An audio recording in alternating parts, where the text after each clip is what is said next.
Penn State's had a year from hell, right? Come off the almost championship appearance, semifinal loss to Notre Dame. You got a bunch of dudes coming back. You got Aller. All that's left to do, take the next step. No steps. They misstep, stumble. James Franklin out. Aller hurt. Haven't won a game since Villanova. Significant to some. They fight their asses off, and in a game that had a number of turnovers and swings and back and forth, and all of a sudden Penn State, 24-20. Indiana, shout to Chris Long, safe. They've got some wiggle room. They got a little buffer with where they are as it relates to the playoff. But you don't want to start screwing around. What do you got? What do you got? Penn State show what they had. They show what they're made of. Fight. Fans show up. They show out. They've got the lead. It's a, 10-play, 80-yard drive, and one of the sickest catches you'll ever see. Gus Johnson nearly lost him, screaming his head off. It's just mayhem. You show you've got the championship stuff, in my opinion, with that kind of a drive. I don't know if it's a Heisman moment. You can certainly – that's what a Heisman winner would do. But what do you think? What do you make of what happened there? I think they needed it. I think they needed it. Just talking to people today and this weekend, and this idea of we'll get to Ohio State, but just that idea, I'm like, you can't keep looking at the schedule. We're week 11, okay? At some point, the resume speaks for itself. Now, do coaches want to see their guys face certain things? Yeah.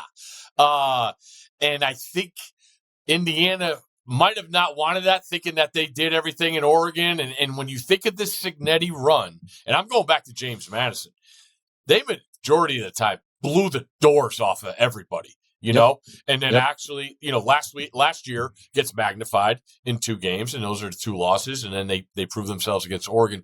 But you're still taking steps, and everything's building to this supposed Big Ten title game that's going to feature 2 undefeated teams and the 1 and 2 teams in the latest college football rankings.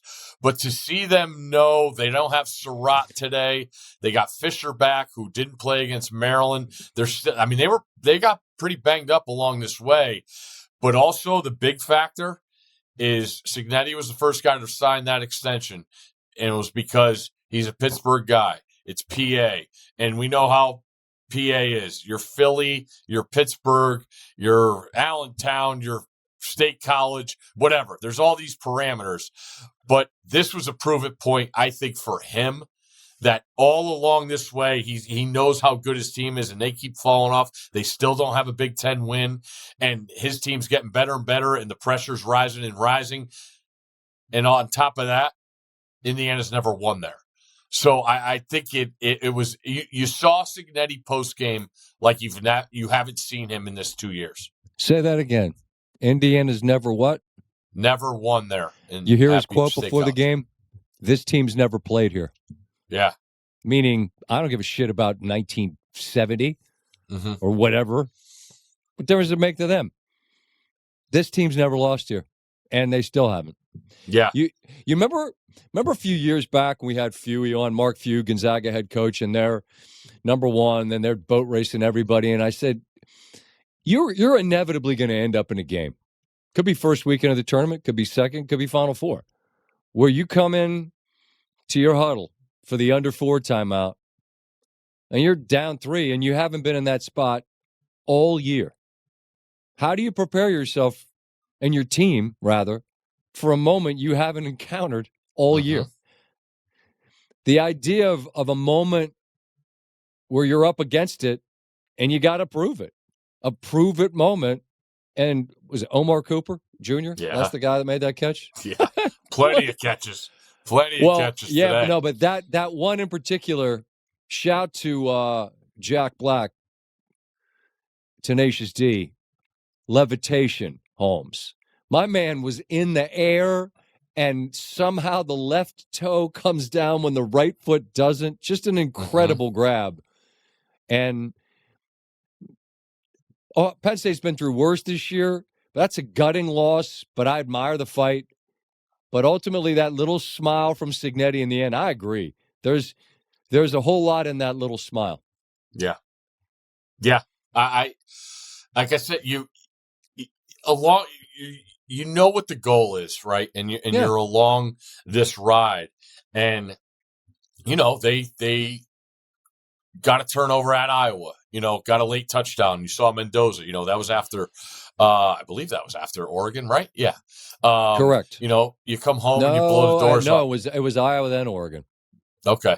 But you've taken steps and you've seen progress, and that's why I think people are so different on Indiana, because they've won these games that have been tight and faced competition that has forced them to face adversity.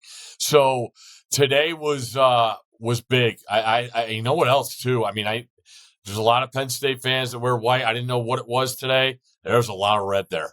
There's a lot of red, and it's a. I don't want to say galvanizing. It's plenty good going on in that locker room. But it was something like, again, man, anybody that wants to say anything about us, we got something here, whatever. We were a 2-touchdown favorite, but we got the job done when we had our backs absolutely against the wall with one chance to win the game, and they did it. They took a sack on the first play of that drive and ended up getting a touchdown that wins the game. But you talk about red in the stadium. I mean, it's all new to them. They've never won there. Last week, the game against Maryland was on CBS, and they had the graphic, the all-time losingest major college football program. It was them when Signetti started. So this is brand new. They've never been this. I mean, basketball, they've got a bunch of banners. They're older, but it's a great tradition. Candy stripes, the whole bit. We know. Yep. This is brand new, and I think about teams like Georgia and Bama and Ohio State, people that have lived in that deep end of the pool and have gone to all these playoff games. I mean, if you're an Indiana football fan, you might go back to, might be some Antoine Randall L's out there, but probably most of you are relatively new to this. This is something to be savored. It's a whole new space that you guys are living in for the time being, and winning like this was impressive.